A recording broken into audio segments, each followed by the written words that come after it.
प्रतियोगी परीक्षाओं की तैयारी के लिए 25 मई 2026 की करंट अफेयर। नमस्कार, 25 मई 2026 के इस शानदार डेली करंट अफेयर्स विश्लेषण में आप सभी का स्वागत है।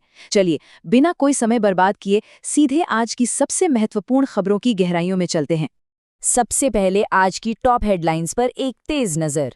आज हम बात करेंगे वर्ल्ड थायराइड डे की, अफ्रीका डे के ऐतिहासिक महत्व की, इसरो के एक नए और रोमांचक स्पेस मिशन की और देश के कई हिस्सों में जारी गंभीर हीट वेव अलर्ट की।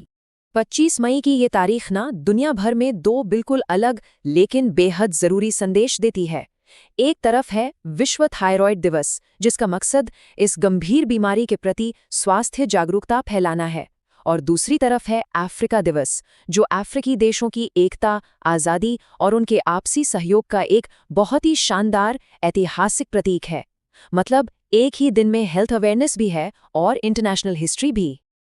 अब जरा देश के मौसम का हाल देखिए। भारतीय मौसम विभाग ने एक बहुत ही सीरियस हीट वेव अलर्ट जारी किया है। पारा 45 डिग्री सेल्सियस के पार जा रहा है। सोचिए, 45 डिग्री, ये भयंकर गर्मी खास तौर पर बिहार, उत्तर प्रदेश, राजस्थान और दिल्ली जैसे राज्यों को बुरी तरह झुलसा रही है। ऐसे एक्सट्रीम वेदर चेंजेस के इम्पैक्ट को समझना पर्यावरण अध्ययन के लिए बिल्कुल क्रूशियल है। खैर, मौसम के इस तपिश से थोड़ा आगे बढ़ते हैं।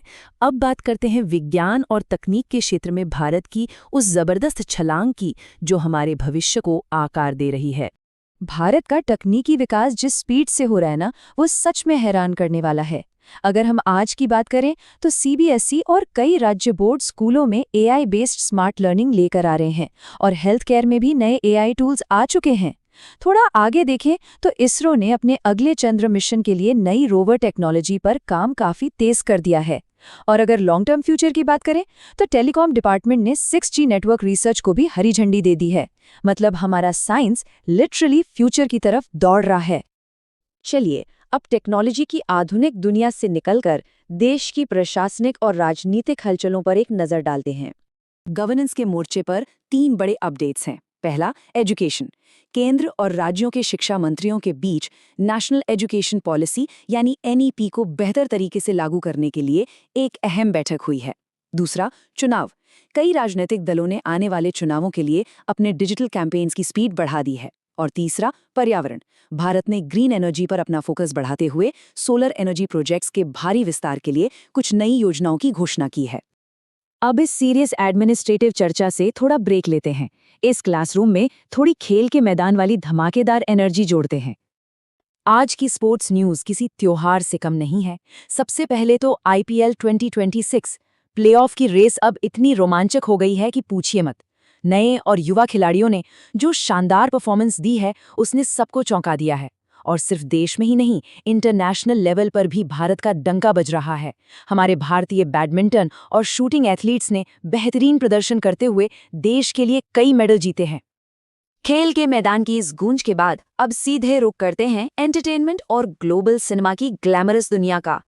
आपको पता है ग्लोबल स्टेज पर भारत का कल्चरल इम्पैक्ट कितनी तेजी से बढ़ रहा है? इस साल कांस फिल्म फेस्टिवल में भारतीय कलाकारों ने अपनी बहुत ही शानदार और स्ट्राइकिंग प्रेजेंस दर्ज कराई है।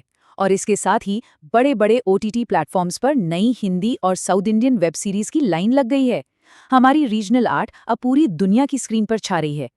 देश दुनिया की इन बड़ी खबरों के बाद अब वक्त हो गया है हमारे इस सेशन के सबसे जरूरी हिस्से का, हमारी स्मार्ट पाठशाला का डेली नॉलेज बूस्टर।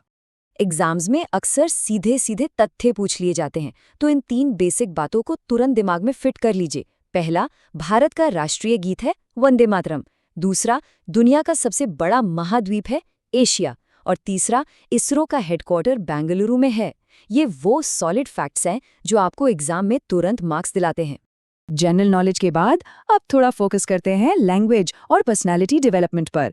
आज का हमारा इंग्लिश वर्ड है कंसिस्टेंसी। कंसिस्टेंसी, इसका मतलब है निरंतरता या बिना रुके लगातार प्रयास करते रहना। कहा भी जाता है ना, consistency is the key to success. जो लोग पूरी लगन से तैयारी कर रहे हैं, उनके लिए ये सिर्फ एक शब्द नहीं, बल्कि सफलता का असली मूल मंत्र है। अब सवाल ये है कि पढ़ाई में ये कंसिस्टेंसी कैसे लाई जाए? इसके 2 बहुत ही प्रैक्टिकल तरीके हैं। पहला, रोजाना कम से कम 30 मिनट करंट अफेयर्स पढ़ने की आदत विकसित कीजिए।